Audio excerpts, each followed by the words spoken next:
বন্ধু দেখ চায়ের মুড়া দিয়ে বন্যার পানিত কি মেসাকার অবস্থা।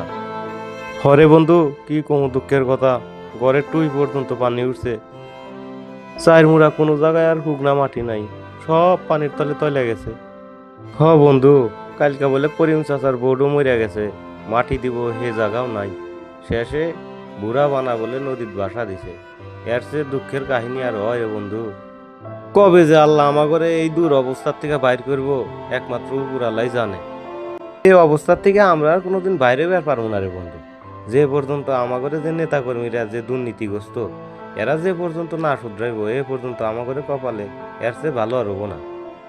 নদী নালা খনন করতে দুর্নীতি, ভাত বানাতে দুর্নীতি, সব জায়গায় তো দুর্নীতি করে। এত দুর্নীতি করলে কি আমরা বাঁচবো রে বন্ধু? হ বন্ধু, তুই ঠিকই কইছস। দুর্নীতি তো করে করে আমরা বন্যায় বাসি, আমাগরে নামে টেহা পর্যন্ত তুলে এই টেহা পর্যন্ত দুর্নীতি করে। মানুষের কি আক্কেল জ্ঞান দেখ। নির্বাচনের সময় কত নেতা দেখলাম যে আটুর উপর কাপড় তুলে নিয়ে এসে দৌড় পেরে ভোট চাইবেন নাকি আইস। আর এখন 4 দিন ধরে না খাওয়া, কেউ আসলো না খোঁজ খবর নেবেন নিয়ে। হ, তুই ঠিকই কইছস বন্ধু। গতবারেও তো ফেসবুকে দেখলাম বন্যার সময় আমাদের নামে বলে মেলা টেহা ত্রাণ তুলছে। এ ত্রাণ গুডাউনের মধ্যে পয়সা মরছে, কিন্তু আমাদের দিবার পারে নাই। মানুষের এত কষ্টের টাকা, এই টাকা আমাদের বন্যার্থদের জন্য দান করে। এই টাকার যদি সুষ্ঠু বন্টন না করে, তাহলে বন্ধু এই দুঃখ কি আর থোয়ার জায়গা আছে? হইতেছি গতবারের দুর্নীতি করার জন্য বলে এবার বন্যার্থদের সাহায্যের জন্য তেমন মানুষ কোনো সারা শব্দ দিতেছে না। খালি তো দেখতেছি বন্ধু এবার বউ পোলাপান নিয়ে না খাই মরা নাকি। কারণ সরকার যে অনুদান দেয়, এত আমাদের এক বেলার খাবারও না।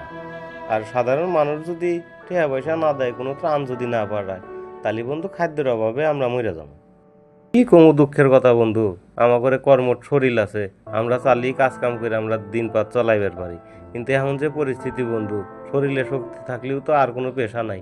চায়ের মুড়া পানির নিচে কি করবো কি খামো।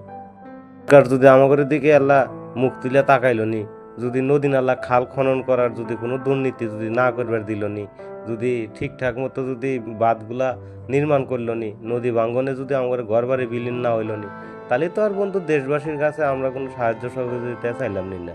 তাহলে আল্লাহ দিলে আমরাই মানুষের সাহায্য করবার পারলাম নি। কিন্তু আমাদের তো ওই কপাল নাই রে বন্ধু।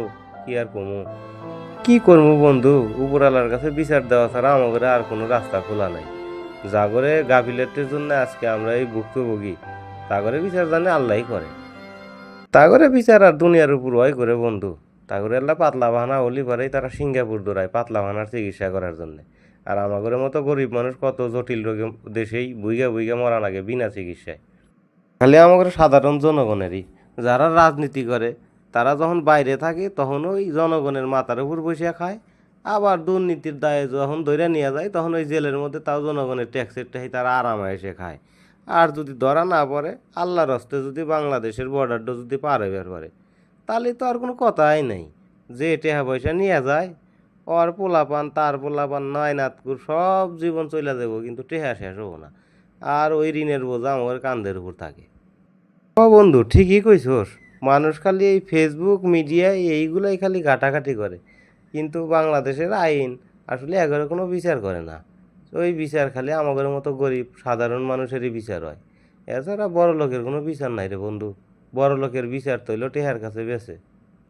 দর্শক বন্ধুরা, আমাদের মতো বন্যাত্রদের গত কিছুদিন আগেও ঘরবাড়ি সব ছিল, কিন্তু আজ আমরা নিঃস্ব। দয়া করে আমাদের পাশে দাঁড়ান। ধন্যবাদ।